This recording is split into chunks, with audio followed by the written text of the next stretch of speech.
Hello, how are you? Welcome back to the Hey Owl Stories.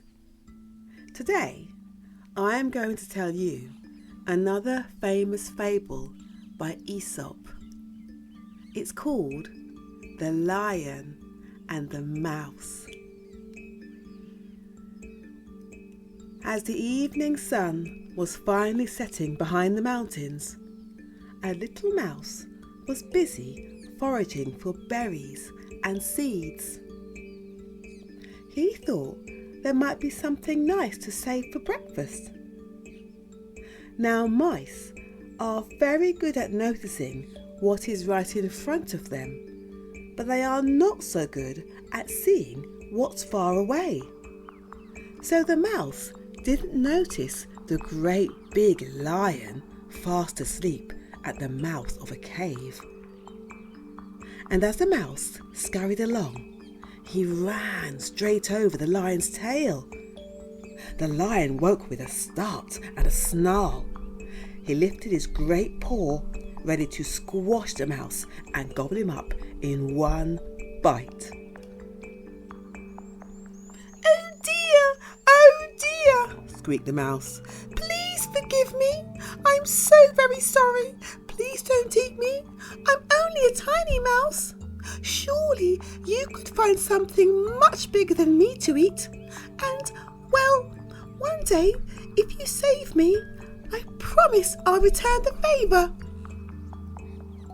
The lion laughed. Ha! You help me? I don't see how that could ever happen. But I'll let you go just this once. The lion was far too sleepy and far too lazy to bother catching such a small creature. And so he closed his eyes again and drifted back into his dreams. Not long after that, the mouse was tidying his home, sweeping, dusting, and getting ready for the day, when he heard the most dreadful sound. A terrible roaring cry. Oh dear, said the mouse. Someone sounds as though they're in terrible trouble. Being a kind and helpful mouse, he scampered off across the fields and climbed up onto the rocks until he reached the highest place he could find. And there he saw it, the lion, tangled tightly in a huge net. Hunters had set a trap, and the lion was caught fast.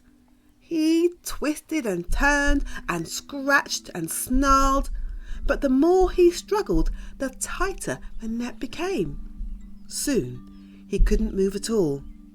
There was no hope of escape. The mouse felt very sorry for him. He scampered down and said gently, Good evening. Do you remember me? The lion groaned. Oh, please help me. I do remember you, said the mouse. You let me go when I begged you not to eat me.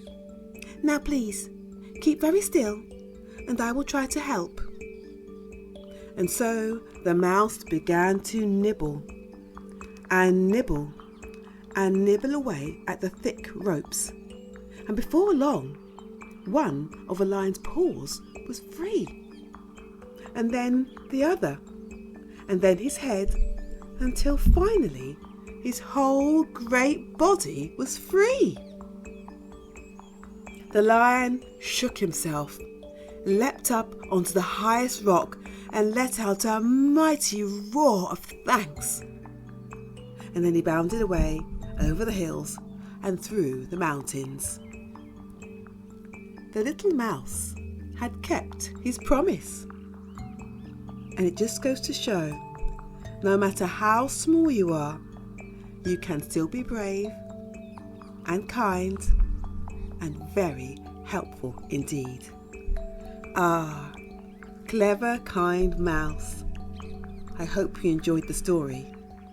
Perhaps next time on Hey Owl Stories, I can tell you all about the town mouse and the country mouse. Until then, have a lovely week. Bye.